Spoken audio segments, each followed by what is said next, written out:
Welcome back, Rebels, to Studio G. I'm Sydney Lum. And I'm Jose Ruiz. Thank you for joining us. Today we will be covering recent events that happened nationwide and on campus. We will also be talking about pop culture and my favorite topic, sports. We will have all that and more coming up now.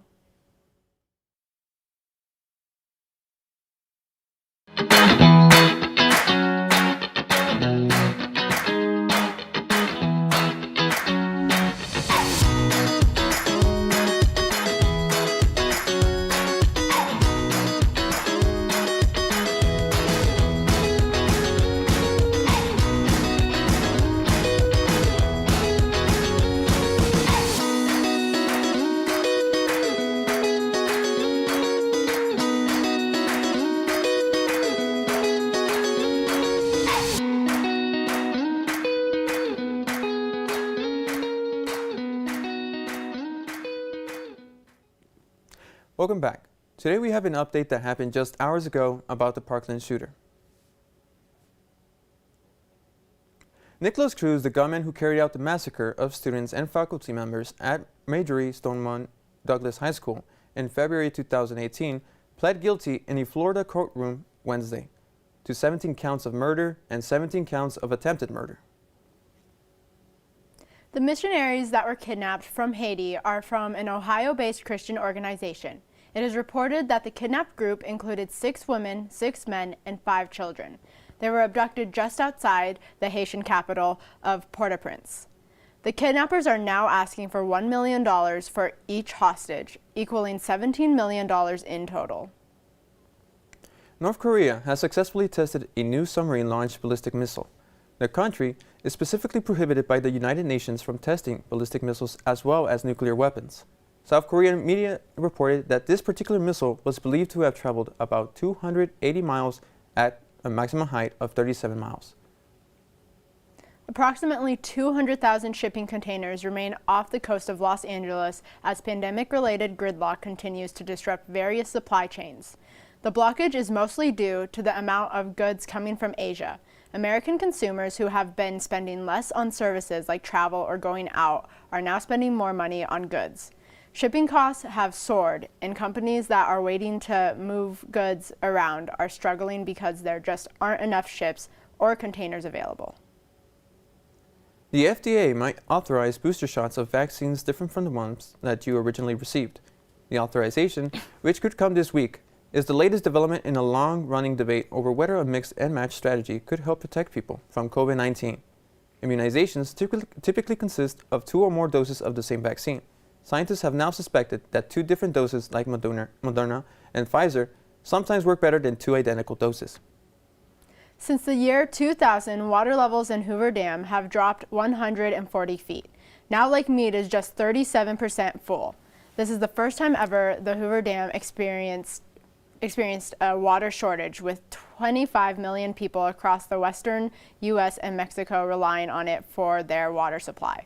Starting January 1st, 2022, there will be mandatory cuts to water usage in California, Arizona, and Nevada based on federal guidelines. Nevada will lose 7% of our annual water supply. Back in June, the water level reached a historic low, and the drought has only grown worse since then. This year is the Lead Library's 20th anniversary. Earlier this week, there was a celebration about this historic UNLV event. Let's go take a look with Christian Smith.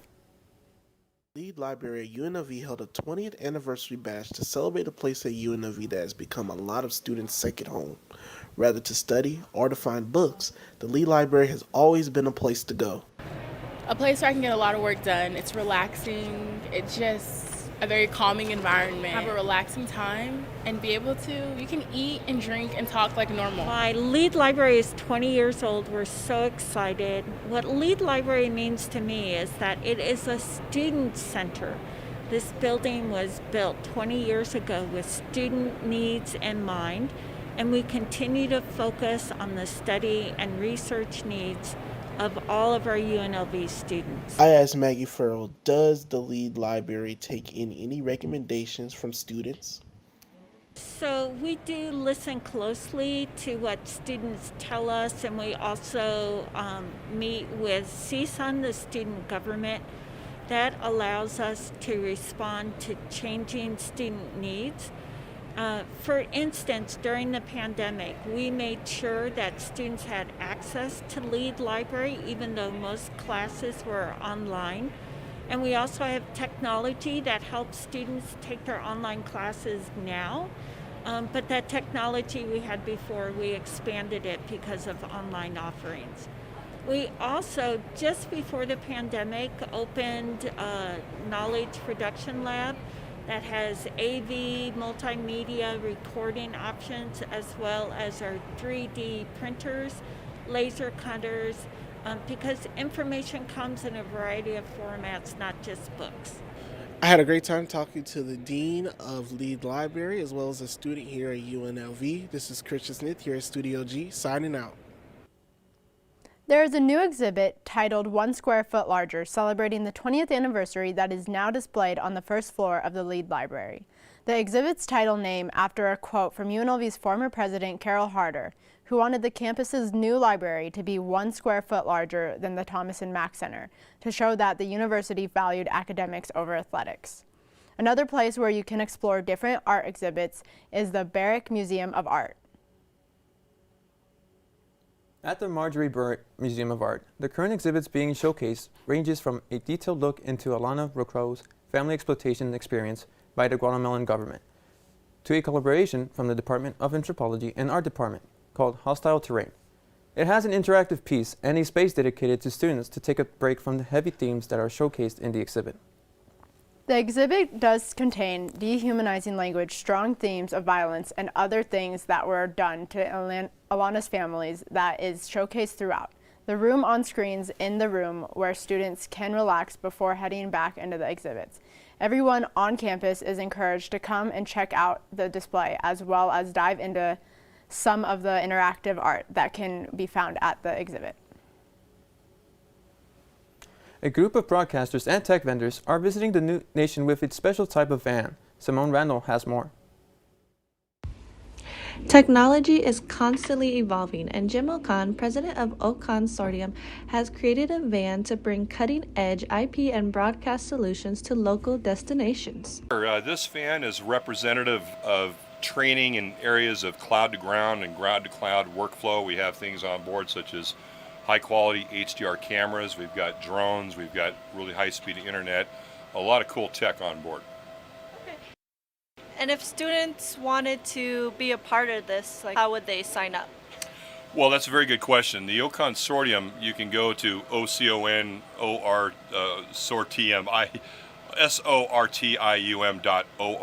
for our actual website. And we have several working groups. We have a artificial intelligence group, a lab initiative, a women's alliance, veterans group, and a spectrum initiative. And all this is meant to help educate and promote new cloud-to-ground and ground-to-cloud workflows after COVID. This truck is something that allows us to demonstrate each and every one of those aspects. The group is on their first leg of a nationwide tour, but don't worry if you missed them this time around, because they plan on making a stop back at UNLV again. Well, just that we look forward to coming back to UNLV and showing off more of some of this workflow. We think that the journalism department here is spot on and asking the right questions. You have a really first-class facility here, and we would love to do some remoting with you, if you will. I think that'd be a lot of fun, so we'll look forward to seeing you guys again real soon. I hope so too, that would be fun. I'm Simone, reporting for Studio G. If you want the technology van to visit your city, just visit www.oconsortiumtechtour.org and fill out the application form. And we will be right back after this. Unlike other health concerns, mental illness is not always easy to see. Third line, please. DEPRESSION.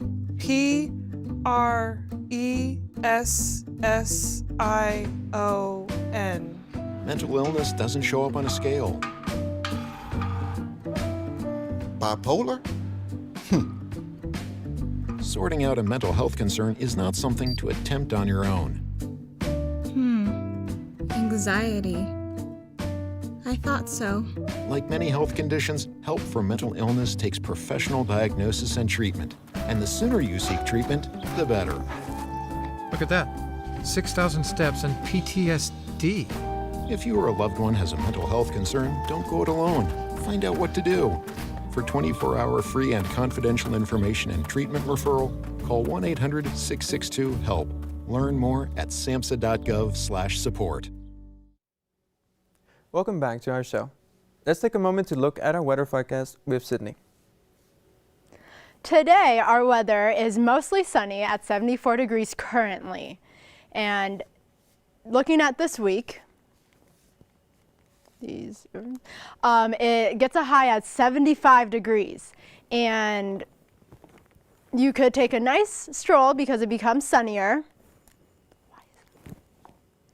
And then it gets cloudier through the week, as you see, Thursday and Friday, and Saturday and Sunday.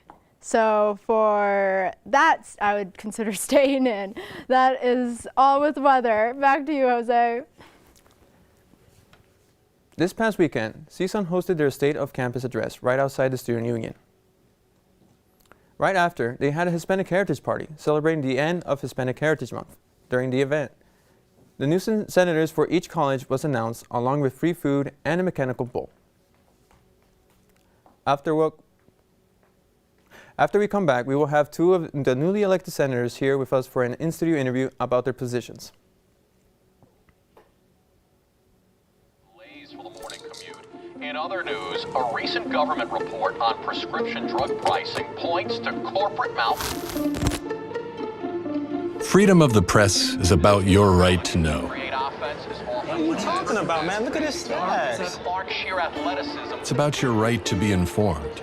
Your right to access all types of information keeps us free as a nation. No. Today, there are real threats to press freedom. Residential areas by... And your right to know about the world around us. Look. Some threats are obvious, some are easy to miss, but they all put our way of life at risk. We must defend against all of these threats, no matter what kind of news is important to you. Justified putting American troops in harm's way. That's a great question. We must protect our right to know before it's too late. Understand the threats. ProtectPressFreedom.org. Today in studio we have Rachel Kim and Kevin Leon Martinez. Thank you for coming in today. Now, what are your positions in CSUN? Well, currently I'm a College of Sciences Senator as well as the Ways and Means Committee Chair. And if you know, you know, I'll yield the floor to Senator Martinez here. Yes, so I'm one of the two elected College of Urban Affairs senators. I'm currently sitting as the Vice Chair for the Ways and Means Committee, so that's like something I'm very excited about. So why did you guys want to get into student government? So I guess I'll kind of go into my story with CSUN. I am actually a re-elect. I actually was elected last year as well. Mm-hmm. And it's kind of funny because I remember my friend was also a CSUN senator, so I always had kind of like an oversight of like how CSUN was and kind of just like what they did as student government, because in high school, I was never much of like a student council person, so I was just like, oh yeah, student government will just be like student council, but it's way much more. Like, we deal with scholarships, we deal with RSO funding, we pretty much deal with kind of just like campus life, and we truly affect the lives of students, and I definitely wanted to take a part of it. Do you have anything to add? Yes, so actually my experience with CSUN, I first heard it through a friend, and I decided to join in just to see what it was about, because I had the notion that CSUN was kind of like Stuco was in high school, like they just created events, do pamphlets, announcements, stuff like that. But I became an intern through the internship program, and there I got an in-depth like experience like what CSUN is, what it does, and then I realized, wow, this is actually like more than what Stuco does. We have different branches. We have an executive branch, we have a legislative branch, we have a judicial branch. So it's kind of like structured like the U.S. government is, and we kind of operate in similarities of how the U.S. government does. Then there was an opening for the position for Senator for Urban Affairs for this semester back in August, and I decided to run for it. I said, like, why not? I see a chance, I'm going to take it. Luckily and gratefully, I got appointed as a senator, so technically I'm an old senator, so I got like re-elected again in this election, and I'm very looking forward to it, because one of the things that I joined CSUN for was to create awareness about all the resources we have as an organization, because like you think that we don't do much on campus, we actually do a lot. We create scholarships, we create grants for students, we make initiatives, we fund RSOs, so that's something like I'm very looking forward on CSUN. Okay. So what was the first thing you guys did upon winning the election as senators? Well, I guess it's just continuing the work that we've been doing. I mean, currently, as both of us, we're technically reelected. And so I think one of our major duties that we were really focusing on was Ways and Means, just making sure that we have a pretty smooth transition from the 51st session to the 52nd session, because literally last night we had about like 10 orgs come up for RSO funding just to make sure that we can keep up with the queue with the student orgs, and we really don't want to kind of delay orgs funding if whenever we can, and so that's what we've definitely been focusing on. Okay. So, as members of the general student body, what can we and the viewers do to contact you or to address issues that need to be addressed? Well, okay, there are definitely many ways to do this, but I think like one of the first couple of things that kind of pop into mind is definitely our Instagram at UNLV-TV, as well as our website. By any chance, do you know the website on hand? It's UNLV-seasons.edu. Yeah, and there will be a list of like your legislative branch, executive branch. So with your legislative branch, this is our senators, including our Senate president, and they will have our names as well as which college we are as senators, and they'll have our emails. So definitely our constituents can definitely email us from there, as well as we also have a CSUN email as well. So I definitely can say that you can definitely contact us from either email or Instagram, and we even have offices in the student union on the 3rd floor, so anyone can stop by and let us know what their concerns are, because we do also have office hours as well as senators, which is one of our duties that we kind of deal with as well, because we always want to find some time where constituents can like come in and like address any of their concerns and questions. And you mentioned office hours, so can you say what office hours are for you guys? Like. Okay, usually, kind of my schedule is usually all over the place most of the times, but what I have scheduled right now currently is Mondays, 1 to 2 p.m., as well as Tuesdays, 3 p.m. to 4 p.m. But I do want to kind of just also talk about, since we will be transitioning from the 51st session to the 52nd session, this could change. But I'm also kind of saying this in terms of like other senators as well. Yes, so currently my office hours are Tuesdays and Thursday from 2:45 to 3:45. But I also wanted to add on to what Senator Kim was saying about how they can reach us. I want to rectify myself. It's unlv.edu/CSUN. That's the actual website for CSUN. Also, but I just wanted to mention that we have Senate meetings every Monday at 6 p.m. 2nd floor Student Union, room 208 A and B. Within those Senate meetings, we have spaces for students to speak on like issues that are concerning them, which are called like public comments, where they can come up to the Senate and like just kind of like tell us as a representative, hey, this is what's happening. We want something changed. We want an initiative, something like that. So that's another like place for them to like speak their minds of like something that's concerning them. Thank you. Thank you for coming in today. Now let's toss it over to Sydney for some recent pop culture events. Thank you, Jose. After filing paperwork to change his name, the rapper-born Kanye Omari West finally got what he asked for and will legally be known as Ye. The musician hinted at the change as far back as 2018 when he released his studio album Ye, and then tweeting months later, quote, "The being formerly known as Kanye West, I am Ye," end quote. Tomorrow, Taco Bell will offer free breakfast burritos at its United States restaurants. The giveaway, which runs between 7 a.m. to 11 a.m., serves as a reminder that breakfast has returned at roughly 90% of Taco Bell locations, after being temporarily paused because of the pandemic. Welcome back.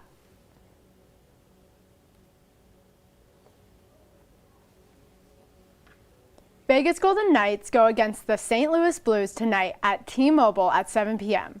This is the Knights' 3rd game of the season, going into it with 1 win and 1 loss. Before we end the show, as a reminder, homecoming is tonight from 5 p.m. to 9 p.m. and the Scarlet and Gray Parade starts at 7:30. There will be free food, games, and carnival games. There will also be free COVID-19 vaccines and flu shots there, so we will see you there. I'm Sydney Lum. And I'm Jose Ruiz. Thank you for watching.